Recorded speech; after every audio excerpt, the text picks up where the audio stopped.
साथ नमो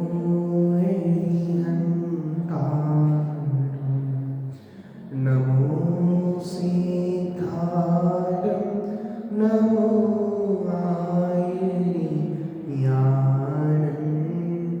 नमो वज्रायातं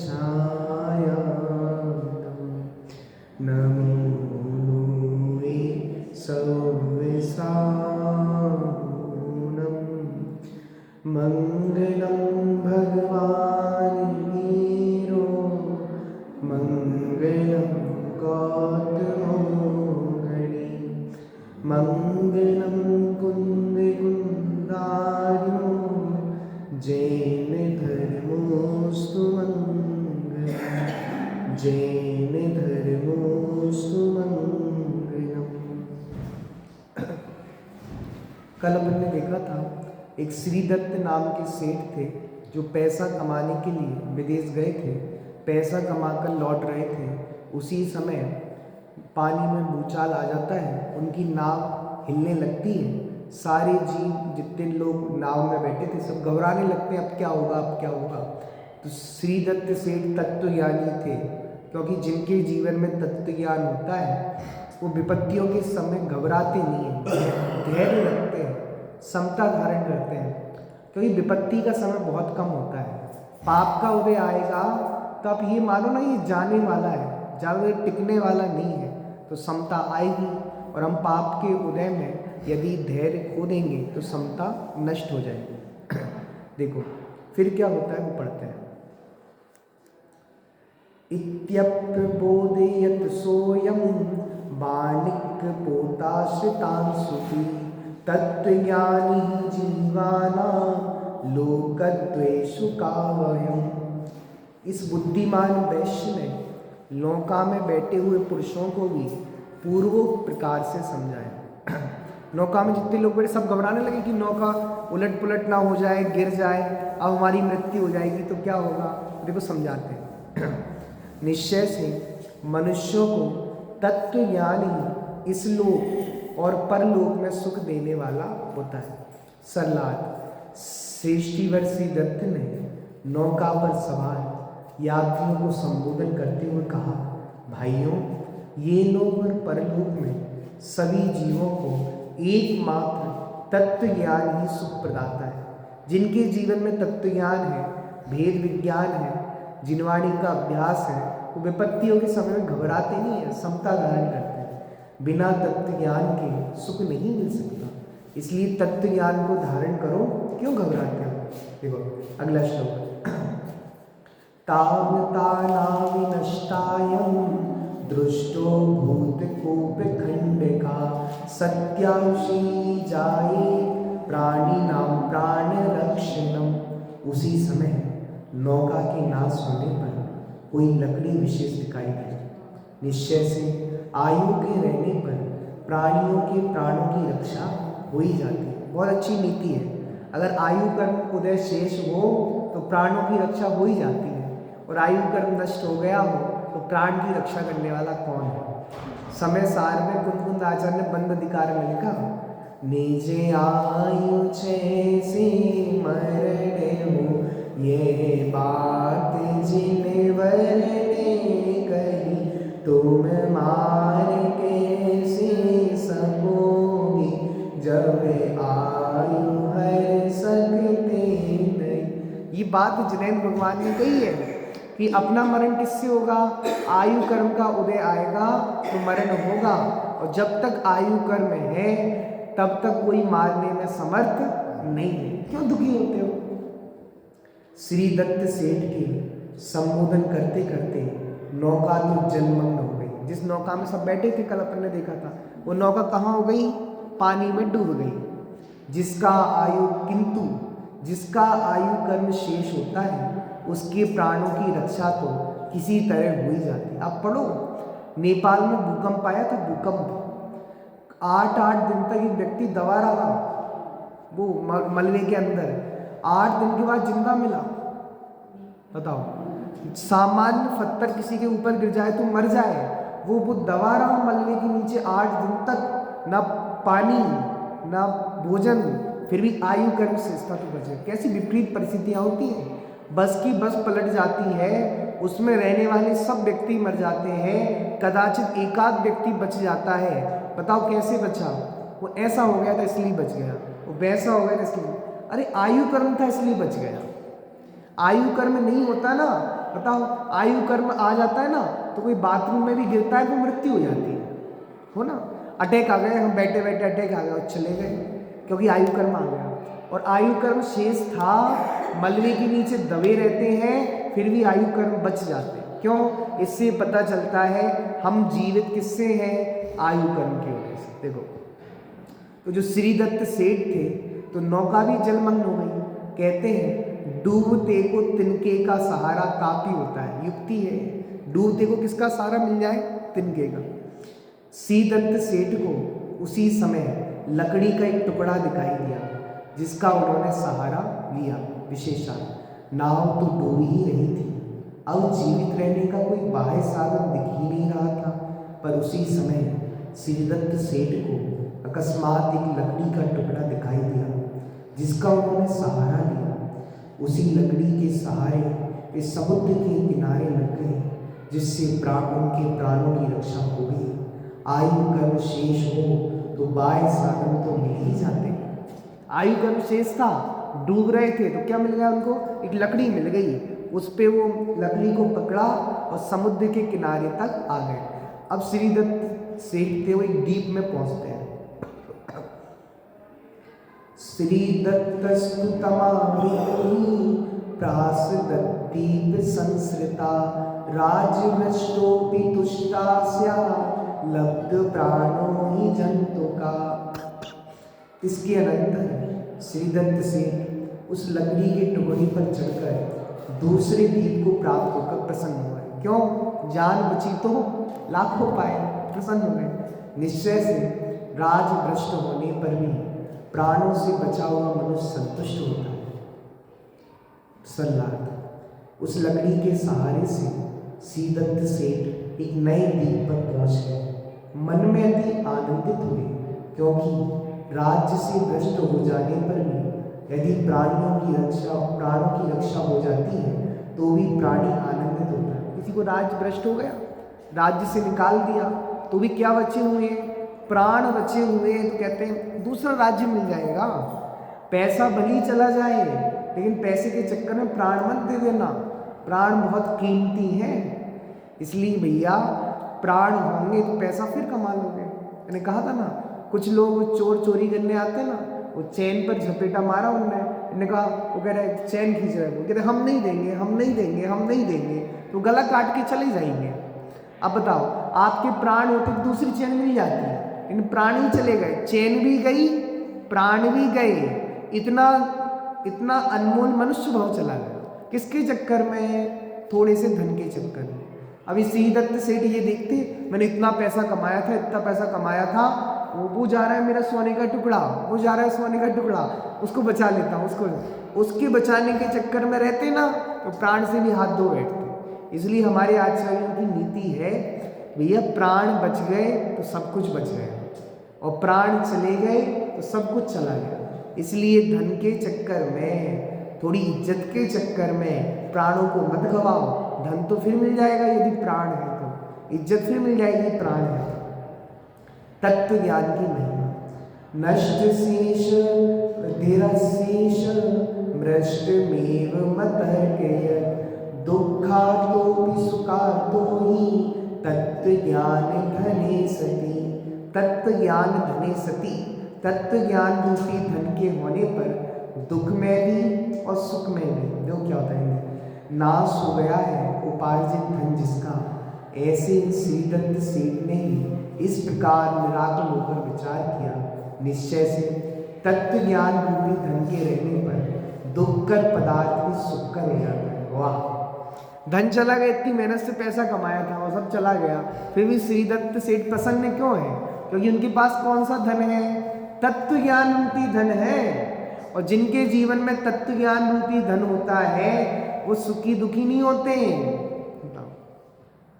सुख आते हैं दुख आते हैं, इन आते जाते सुख दुख में हम मस्त रहते हैं, हम मस्त रहते हैं। अज्ञानी रोते रहते हैं, ज्ञानी समता रखते हैं। ज्ञानी समता रखते हैं, क्यों रखते हैं? तत्व ज्ञान है।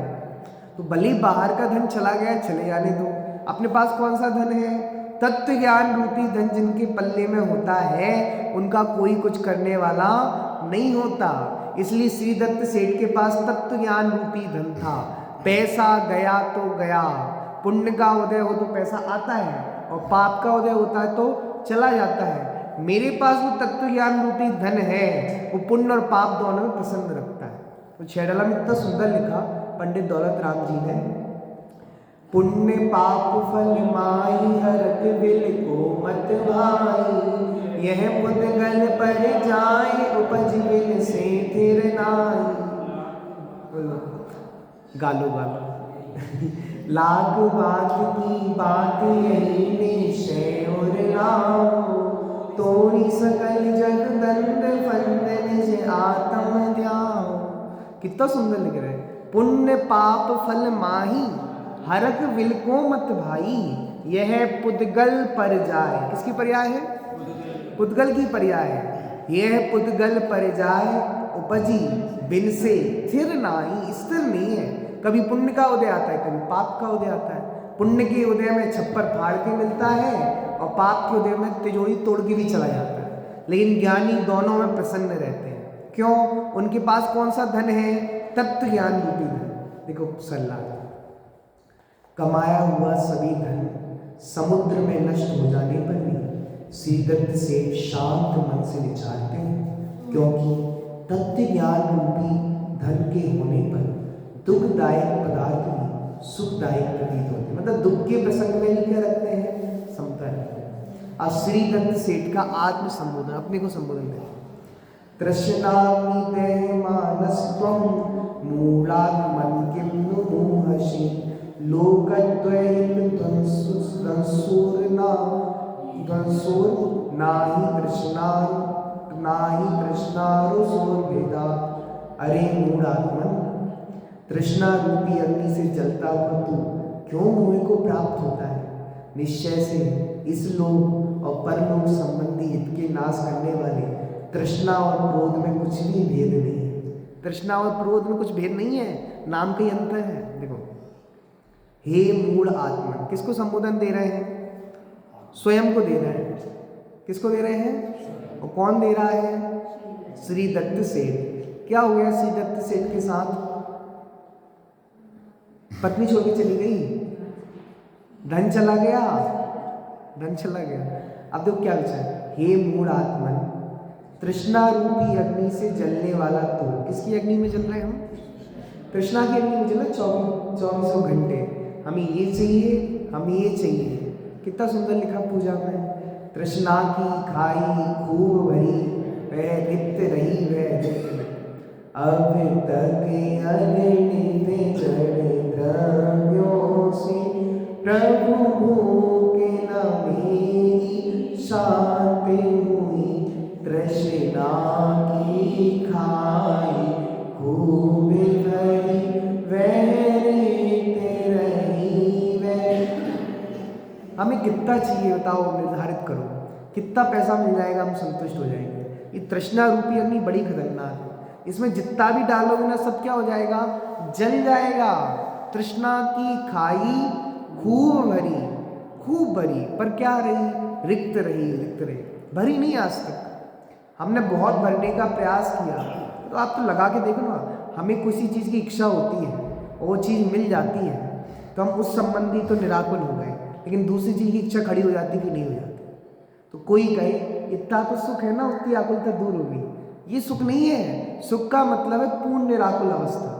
जब एक भी विषय में आकुलता है वहाँ सुख नहीं है। हमें लगता है ना सुख तो यही है।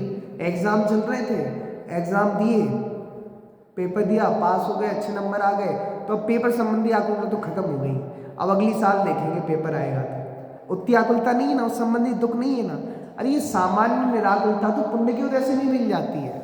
इसको भ्रम से सुख मान लेना बहुत बड़ी गलती है। सुख तो किसका नाम है जहाँ सारी आकुलताएं चली गई। तो हमारी तृष्णा रूपी अग्नि ऐसी है, उसमें जितना भी डालोगे वो कम नहीं होती, बढ़ती जाती है। जैसे पावक में घी डाला, उत्तर लिखा ना, तेरे चरणों की पूजन कर इंद्रिय सुख को भी अविनाशा, अब न समझ ही पाया प्रभु सच्चे सुख की परिभाषा। इसके नीचे एक लाइन है, जैसे पावक में घी डाला। चलो याद है, जैसे हम अग्नि में घी डालेंगे तो अग्नि बढ़ेगी घटेगी। ऐसी तृष्णाओं की पूर्ति करते जाओगे तो तृष्णा बढ़ेगी घटेगी नहीं। हमें आईफोन की इच्छा हो और आईफोन मिल जाए तो बताओ तृष्णा घटेगी कि बढ़ेगी? नहीं, हमारी घट गई ना तृष्णा, अरे बढ़ेगी, क्योंकि तृष्णाओं की पूर्ति करना मानो पावक में घी डाला, अग्नि में घी डालने के समान है। हे मूढ़ आत्मन, तृष्णा रूपी अग्नि से जलने वाला तू व्यर्थ पुनः पुनः सोचा करता हूँ भोगों से बुझावे की इच्छा। धन्यवाद। सोचा करता हूँ भोगों से बुझ जावेगी इच्छा, परिणाम निकलता है लेकिन मानो पावक में घी डाला। कितनी सुंदर लाइन, देखो। हे मूढ़ आत्मन, तृष्णा रूपी अग्नि से जलने वाला तू व्यर्थ ही पुनः पुनः मोह अर्थात लोभ क्यों कर रहा है? मोह अर्थात लोभ, किसी चीज की प्राप्ति की इच्छा। ये लोभ और परलोक संबंधी हित के नाशक तृष्णा और क्रोध में कुछ भी अंतर नहीं है। बहुत विशेष बात। दंत सेठ धन के लोभ से निवृत्त होना चाहते हैं, क्योंकि अभी अभी धन के लोभ के कारण ही प्राण घातक संकट का सामना करना पड़ा। देखो, धन कमाने के लिए कहाँ गए थे? विदेश। और धन कमा के ला रहे थे, नाव पलटने लगी और बच गए वो, तो अभी बच के एक लकड़ी का सहारा लेकर दूसरे द्वीप में पहुंच गया उस भैया। लेकिन ये सब, ये नाव का पलटना, ये सब होना, ये सब किसके लिए हुआ? अगर धन कमाने नहीं जाते तो नाव में नहीं बैठते, नाव में नहीं बैठते तो नाव पलटती नहीं, तो प्राण तक की नौबत आ गई पैसा कमाने के चक्कर में। तो कह रहे हैं कि ये जीव, तेरी तृष्णा कितनी खतरनाक है, तृष्णा के चक्कर में तू प्राण तक गंवाने तैयार है। किसके लिए? बस पैसा पैसा पैसा। पैसे की बड़ी दुर्दशा है। बोलो, बाप बड़ा ना भैया और सबसे बड़ा रुपया। पैसा हमारे लिए सबसे बड़ी चीज है, पैसे के लिए तो प्राण देने भी तैयार है। आचार्य देकर विचार तो करो, ये तृष्णा रूपी खाई खूब भरो पर बढ़ती नहीं है, क्या उपाय है? वो विचार करते हैं। क्रोध कषाय से ये लोग और परलोक में जीव का अहित होता है, वैसे ही लोभ कषाय से ही जीव का अहित ही होता है।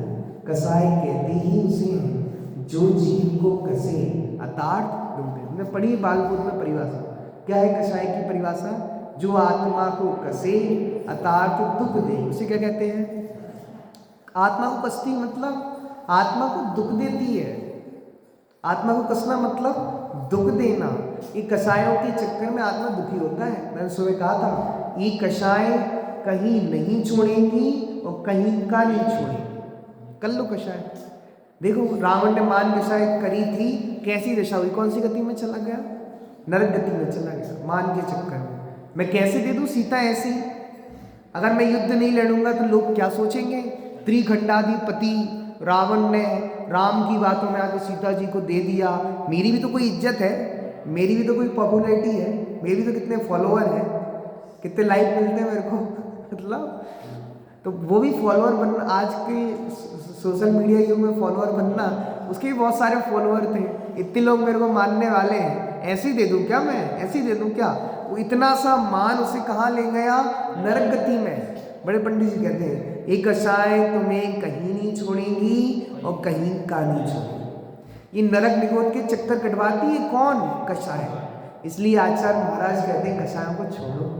बोलो, पंडित टोडर जी लिखा, एक बहुत अच्छी सीख दी, जिन्हें बंद नहीं करना हो वे कषाय नहीं करें। क्या कहा चाचा जी? जिन्हें बंद नहीं करना हो वे, मैं तो कहता हूँ बड़ी सुंदर लाइन है, श्रुति है।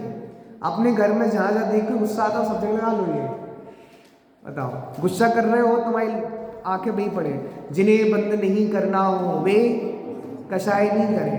फोन में लगा लो आप उसको, आगे सबसे पहले उसको कहते हैं, हाँ वो आप लगा लो आगे कि जिन्हें बंद नहीं करना हो वे क्या नहीं करें। तो जब भी गुस्सा आए तब मोबाइल का फ्रंट खोल के देखो क्या लिखा है इसमें, जिन्हें बंद नहीं करना हो क्या नहीं करें, कसाई नहीं करें। बहुत अच्छी लाइन है, जीवन बदल देगी लाइन। जब जब गुस्सा आए तब तक मोबाइल उठा के देखो क्या लिखा पंडित जी ने, जिन्हें बंद नहीं करना हो वे कसाय, जीवन बदल जाएगा भाई साहब। दिक्कत तो ये है तत्व ज्ञान बहुत सरल है, धर्म बहुत सरल है, पर अपनाना नहीं चाहते ना, बहुत कठिन लगता है। हम कैसे धर्मात्मा बनेंगे, कैसे सम्य दृष्टि बनेंगे, इन बातों को जीवन में लाओगे तो सम्य दर्शन बहुत सरल है। कषायों को जीतना तो पड़ेगा ना, और कैसे जीतेंगे, तत्व ज्ञान के बल से। और तत्व ज्ञान कोई अलग चीज थोड़ी ना है, ये जिनवाणी के अमृत वाक्य ही तो तत्व ज्ञान है। तो ये लाइन माथे पे लिख लो, जिन्हें बंद नहीं करना हो वे कषाय। जब जब गुस्सा आए, जब जब मान कषाय हो, जब जब लोभ कषाय हो या मायाचारी करने का परिणाम हो, तो ये लाइन याद आनी चाहिए। भले ही गुस्सा कर लो, उसके बाद तो याद आए ना, जिन्हें बंद नहीं करना हो वे क्या नहीं करें। बहुत सुंदर लाइन है। वैसे ही लोभ कषाय से जीव का अहित होता है। कषाय कहते ही उसे जो जीव को कसे अर्थात दुख दे। आशा, अब आशा ही सुख का नाश है।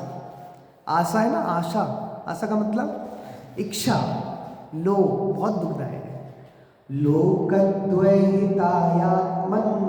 नैरश्या निर्तो भव धर्म सौख्याचिदाशा ते तरुच्छेदा फलार्थिना।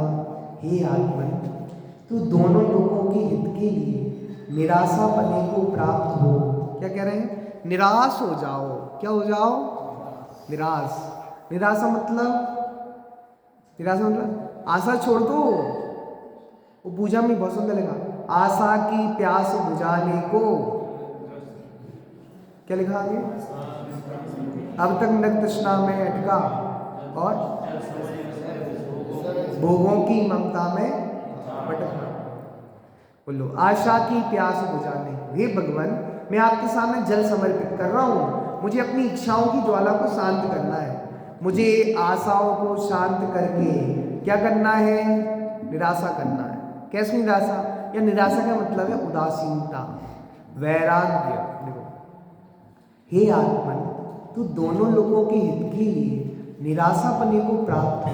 अर्थात विषयों की आशा छोड़ दे, क्योंकि फलार्थी पुरुषों के वृक्ष के नाश के समान। अतः जो फल तो चाहते हैं और वृक्ष को काट रहे हैं, उन पुरुषों के समान तेरे विषयों के संबंध की आशा धर्म और सुख का नाश करने वाली है। अब देखो, बहुत सुंदर नीति दी है, उसका नीचे खुलासा करते हैं। जिस वृक्ष से फल चाहते हैं उसी वृक्ष को काटने के समान तेरा धन लोभ धर्म और सुख का नाशक है। जैसे आपको फल चाहिए, क्या खाना है? फल। कौन से पसंद है फल? आइए भैया, क्या पसंद है आपको? आम। चलो आम, आम पसंद है आपको, आप आम का फल खाना है आपको, और आपने पेड़ की जड़ उखाड़ दी। अब आपको मिलेंगे आम खाने? नहीं मिलेंगे। ऐसे ही जिन्हें सुख चाहिए, जिन्हें धर्म चाहिए, वो लोभ के चक्कर में ना पड़े। लोभ के चक्कर में पड़ गए तो धर्म का बंटाधार हो जाएगा। अतएव हे आत्मन, दोनों लोगों में आत्म कल्याण करने के लिए विषय भोग एवं धन की इच्छा को छोड़कर निर्लोभ आत्म स्वभाव का आश्रय लो। मेरा आत्मा का स्वभाव कैसा है? निर्लोभ। क्यों? लोभ क्या है? कषाय। और मेरा स्वभाव कैसा है? लोभ से रहित। कैसा है? निर्लोभ स्वभाव। तो जिन जीवों को लोभ को छोड़ना है, क्या करें लोभ को छोड़ने के लिए? क्या करें? अरे मेरा आत्मा निर्लोभ स्वभाव ही है, उसका आश्रय ले लो।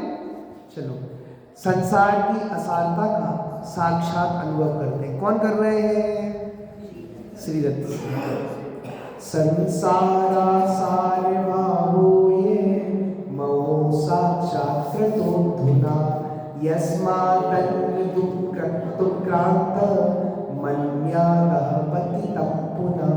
आश्चर्य है कि इस समय मैंने इस संसार के असारपने को प्रत्यक्ष कर लिया है, क्योंकि प्रारंभ कुछ और ही किया था और वो कुछ और ही गया। श्रीदत्त से विचार कर रहे हैं कि देखो तो सही संसार की असारता, पहले प्रारंभ क्या किया था और अब दशा क्या होगा। सम्राट, आश्चर्य की बात तो ये है कि मैंने संसार की असारता का अनुभव स्वयं ही प्रत्यक्ष रूप से कर लिया है, क्योंकि मैंने करना कुछ प्रारंभ किया था और वो कुछ और ही गया। नियति पर किसी का अधिकार नहीं है। श्रीदत्त सेठ कह रहे कि मैंने संसार की असारता को प्रत्यक्ष कर लिया। कहा तो मैं क्या कमाने गया था, पैसा कमाने, और आज देखो मैं कैसी अवस्था में पहुंच गया हूँ, निर्धन अवस्था, पैसे नहीं है। इसका मतलब ये है धन अनित्य है, संसार अनित्य है। अभी अभी प्राणों को गंवाने से बचा हूं मुश्किल से, प्राण चले जाते कुछ नहीं बचता मेरे पास। इससे क्या पता चला, प्राण अनित्य है, शरीर अनित्य है, मुझे संसार की असारता का भान हो। पुण्य करने का क्या विश्वासा, जैसे पानी नीचे बतासा, जैसे चमत्कार बिजली का, जैसे इंद्रधनुष से आकाशा। सब अनित्य है, सब क्षणभंगुर है। ऐसी असारता का भान होता है तो वैराग्य की वृद्धि होती है। श्रीदत्त सेठ स्वाध्यायी थे, तत्वज्ञानी थे, तो असारता का अनुभव कर रहे थे। कोई तत्वज्ञानी जीव नहीं होता, कहता देखो मेरे तो भाग्य ही फूट गए, इतना पैसा कमाने में खर्च किया, अब चला गया, रोता रहता। रोता क्यों नहीं रोता, रोता ही रहता। अज्ञानी तो रोता ही रहता है, ज्ञानी ही प्रसन्न रहते हैं, ज्ञानी ही मस्त रहते हैं, ज्ञानी आनंदित रहते हैं, अज्ञानी दुखी रहता है, संक्लेशित रहता है, क्योंकि अज्ञानी को लगता पैसा चला गया तो सब कुछ चला गया। इसलिए कह रहे हैं आचार्य, तत्वज्ञान जीवन जीने की कला है। तत्वज्ञान विहीना नाम दुख में ही शाश्वताम। तत्व ज्ञान से विहीन लोग किसको प्राप्त करते हैं, दुख को ही प्राप्त करते हैं। बहुत अच्छी नीति दी थी पहले, और अभी नीति आई थी, तत्व ज्ञान ही जीवा नाम लोकद्वय सुखा वयम। तत्व ज्ञान वाले जीव दोनों लोगों में सुख प्राप्त करते हैं, इस लोक में भी आनंदित रहते हैं और परलोक में भी आनंदित रहते हैं। देखो पंडित, योगीश्वरों को नमस्कार, इसलिए योगीश्वरों को नमस्कार है, उन्होंने संसार की सब पदों को छोड़ दिया है। अतेवी ओ योगिन्द्रा अपीतत्वात् संपदम त्यक्त्वा तापंसि तप्यन्ते मुक्त्यै देव्यो नमो नमः। वाह, इसलिए निश्चय से योगीश्वर को इंद्र पद की योग संपत्ति को भी छोड़कर मुक्ति प्राप्ति के लिए तप करते हैं। ऐसे योगीश्वरों को मेरा बारंबार नमस्कार है। उस श्रीदत्त से इतने तल्लीन हो गए विचारों में, कहने लगे धन्य है वो योगीश्वर जिन्होंने पैसे को छोड़ दिया, इंद्र जैसी संपत्ति छोड़कर भी जैनेश्वरी दीक्षा अंगीकार करते हैं। और कहा मैं पद के पीछे, प्रतिष्ठा के पीछे, पैसों के पीछे दौड़ रहा हूँ। धन्य है उन योगीश्वरों को, नमस्कार है उन योगीश्वरों को जिन्होंने अपरिग्रह को अंगीकार किया। सचमुच मुनिराज को नमस्कार करने के योग्य वही है जिसकी दृष्टि में परिग्रह ही है, जिसकी दृष्टि में अपरिग्रह की महिमा है, निर्गंतता की भावना है। जिसके चित्त में ग्रंथ अर्थात परिग्रह की भावना हो, वो निर्गंतता की भावना क्या भाएगा। तत्वज्ञानी थे इसलिए मुनिराज याद आए इनको। दुनिया को तो मुनिराज निर्धन लगते हैं। बताओ मुनिराज निर्धन है कि धनवान है? सुरुत, मुनिराज निर्धन है कि धनवान है? अरे बोलो धनवान कैसे हो गए? हमने तो 1 ही रुपया नहीं देखा उनके पास। देखा है आपने चाचा जी कुछ रुपया देखा उनके पास? कितना रखते हैं मुनिराज, कितना बैंक बैलेंस है? आई भैया कुछ नहीं है, फिर भी धनवान कैसे हो गए? बोलो धनवान है मुनिराज, पता है तुम जिसको पैसा समझते हो वो पैसा है ही नहीं है। बताओ पैसा है कि नहीं है? पैसा नहीं है, पैसा नहीं, वो तो कचड़े का ढेर है। गाय के सामने डाल दो आप हजारों के नोट, सूंघेगी तक नहीं आपके नोटों को? क्यों नहीं सूंघेगी भाई साहब? कोई वैल्यू नहीं है उसकी। जब नोटबंदी हुई थी 1000 का नोट था, कितनी वैल्यू थी 1000 के नोट की? भाई साहब संपत्ति नहीं थी, विपत्ति थी। लोग कह रहे ले जाओ, पानी में बहा दिए, डाल दिया भैया, इनको इनका ठिकाना लग जाए तो हम बच जाए। वो 1000 के नोट की वैल्यू 0 हो गई, क्योंकि वो कागज के टुकड़े, असली में धन नहीं है। असली में धन तो तपोधन है, रत्नत्रय है। मुनिराज के पास 3 रत्न हैं जो जगत में अनमोल हैं, उनकी कोई वैल्यू नहीं है। कोई नूर की तो कीमत हो सकती है, कोई नूर को खरीदने वाला तो कोई भी हो सकता है, लेकिन मुनिराज के पास जो रत्नत्रय रूपी धन है, विश्व में ऐसी कोई संपत्ति नहीं है जो रत्नत्रय रूपी धन को खरीद सके। सौधर्म इंद्र भी जिनके चरणों में आकर झुक जाता है, बताओ सौधर्म इनके पास कितनी संपत्ति है? अपार संपत्ति और वैभव है। अनेकों चक्रवर्तियों से भी ज्यादा संपत्ति है सौधर्मिंद के पास। वो सौधर्मिंद भी मुनिराज के पास झुकता है। इसका मतलब ये है उसको पता है जो मेरे पास ठाट बाट है उसकी कोई वैल्यू नहीं है, 0 है। और मुनिराज के पास कुछ नहीं है, वो भी हीरो है। मैं कहता हूं कभी कभी, बताओ असली हीरो कौन है? कौन है? वो खान। असली हीरो कौन है? खान। वो सलमान खान, शाहरुख खान, नहीं आमिर खान। भले आदमी हीरो नहीं है, वो 0 है। हमारे मुनिराज हीरो हैं। अभी कितनी सर्दी पड़ रही है, हमको तो इतने कपड़े पहनने पड़ रहे हैं, इतनी सर्दी में भी मुनिराज सारी सर्दी को समता भाव पूर्वक सहन करते हैं। कर दो सलमान खान को, बड़ा कर पाएगा सहन? 0 है, एकदम 0, हीरो नहीं है। हीरो दिगंबर मुनिराज है। कितनी भी गर्मी पड़े, कितनी भी सूर्य की तपन पड़े, तो भी मुनिराज को पंखे की आवश्यकता नहीं होती। विकल्प तक नहीं आता कि कोई पंखा कर देता तो अच्छा रहता, कोई थोड़ी पंखे की व्यवस्था कर देता तो अच्छा रहता। वो हीरो है जो तुम्हें हीरो लगते हैं, वो एकदम 0 है, कोई वैल्यू नहीं है। पता नहीं हमने किन किन को हीरो बना के रखा है। अरे जिनके पास एक फूटी कौड़ी नहीं, वो अपार सुखी है, ऐसे मुनीश्वरों को हमारा नमस्कार हो। ये कह रहे हैं जिनके जीवन में तत्व ज्ञान होता है, अपरिग्रह की भावना होती है, उनके चित्त में तो 24 घंटे मुनिराज की भक्ति होती है। और जिनके चित्त में परिग्रह की महिमा है, उन्हें मुनिराज की सच्ची भक्ति होती ही नहीं। देखो, लोभ दुखदायक है ऐसा विचार कर इंद्र पद के समान संपत्ति को भी त्याग कर मुक्ति की प्राप्ति के लिए जो कठोर तप तपते हैं, लोभ के त्यागी उन योगींद्र पुरुषों को मैं बारंबार नमस्कार करता हूँ। अब अपरिचित का व्यथा कथन। इत्योपि स दृष्टस्य कस्यचित् स्वार्थी मोचिवान् मध्ये मध्ये हि चापल्य मामोहाद्रपि योगिना।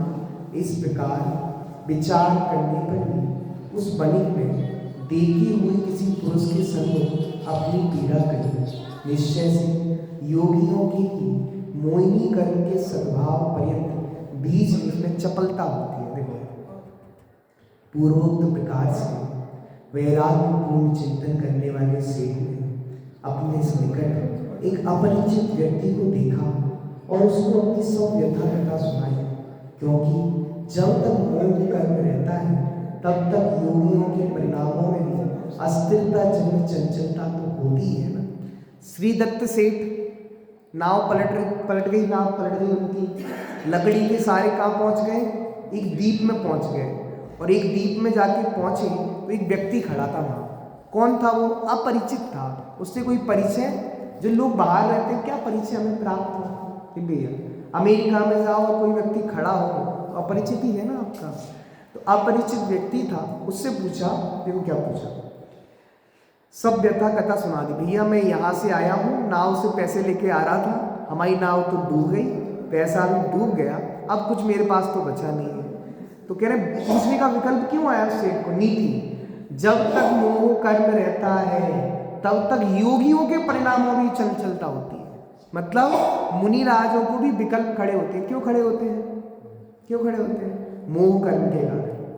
विशेषण, श्रावकत्व मुनि को अपनी भूमिका के अनुसार अस्थिर रहना वस्तु स्वरूप में ही गर्वित है। ऐसा नहीं मुनिराज संपूर्ण निर्विकल्प हो गए, मुनिराज को भी भोजन का विकल्प आता है कि नहीं आता, सोने का विकल्प आता है कि नहीं आता, सारे विकल्प आ रहे हैं। उसमें कारण कौन सा कर्म है? मोहिनी कर्म। अभी मुनिराज के चारित्र मोहिनी का ऐसा उदय है कि आहार का विकल्प आएगा, सोने का विकल्प आएगा, संग संभालने का विकल्प आएगा। ये सारे विकल्प आएंगे कब तक? जब तक पूर्ण वीतरागी नहीं होते। जब तक पूर्ण वीतरागी दशा नहीं होती सारे विकल्प आते हैं मुनिराज को भी।